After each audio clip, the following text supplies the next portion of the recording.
I know that I disrupted the culture because I was coming from a kind of urban street perspective.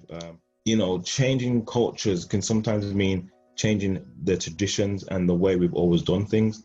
And I'm really about using creativity, being innovative, and looking at how can we use leadership lessons from other industries to help inform our practice. And I was thinking, how could we utilize teachings from other worlds to help inform and improve what we do?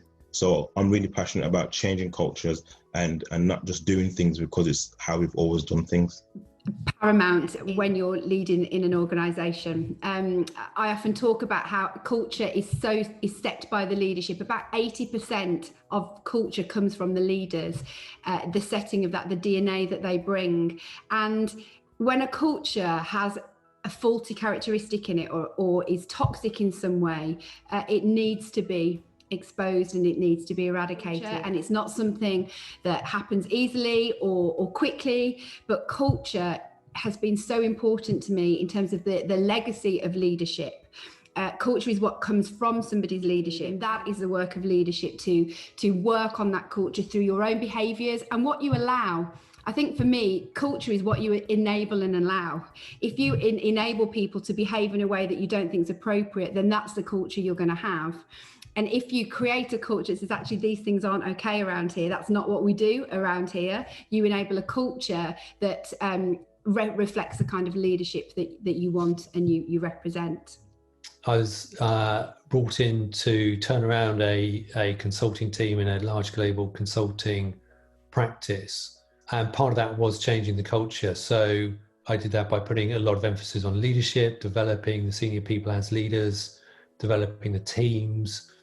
I also had to grasp the nettles in terms of moving some people on from the team and hiring new people into the team. But undergirding that culture change is being very explicit about the behaviours we expected as a team, and then holding people to those sorts of behaviours and modelling and leading and acting out in those behaviours as leader of the team. The terrain as we know it or as we knew it in 2019 is completely different in 2020. And so we've kind of had to take a step back and have a look and do stop, pause and reflect moments in our lives, in our business, in our everyday life, because everything's changed. And so that means the way I lead people and direct people is a little bit different as well. So I know for me, particularly as CEO, I've had to really spend a lot more time catching up with people on a one-to-one level, just checking in with them, keeping in touch, making sure that they're okay.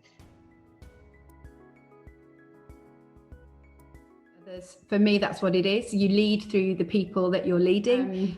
Once you're in a position of leadership, your job is to continue to do your role and do your job, but facilitate other people to do their job better, do their role better, know who they are and fulfill their potential. At least 80% of leadership is about the facilitation of the growth of other people.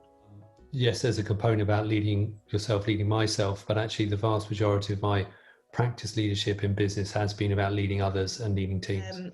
Near enough 100% of my leadership has been about facilitating others and who can you bring up with you?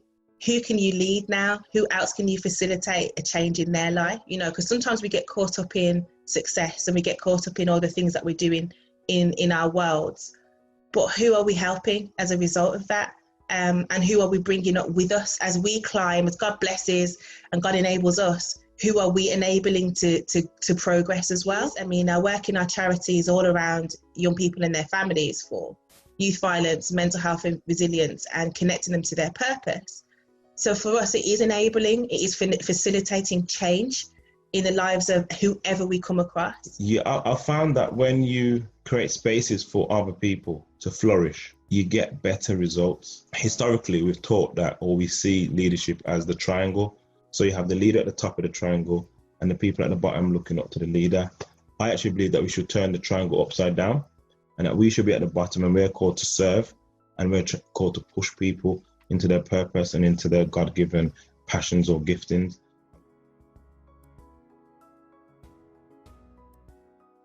Well, fundamentally, if people follow, you're not much of a leader if no one's following. So ultimately, that is the test. There are then all sorts of other benefits about commercial success, successfully delivering for clients, satisfaction for staff in their work, and so on. But ultimately, I think the test for leader is anyone following. Because we don't always know, do we? We might think we're doing a really good job, but if we don't take time to self-reflect or hear those slightly more difficult messages from others about what we do not so well, we can really think we're doing something much better than we actually are. So I think some of the ways you can tell that you are successful in your leadership is that people choose to follow you and they choose to support where you are going.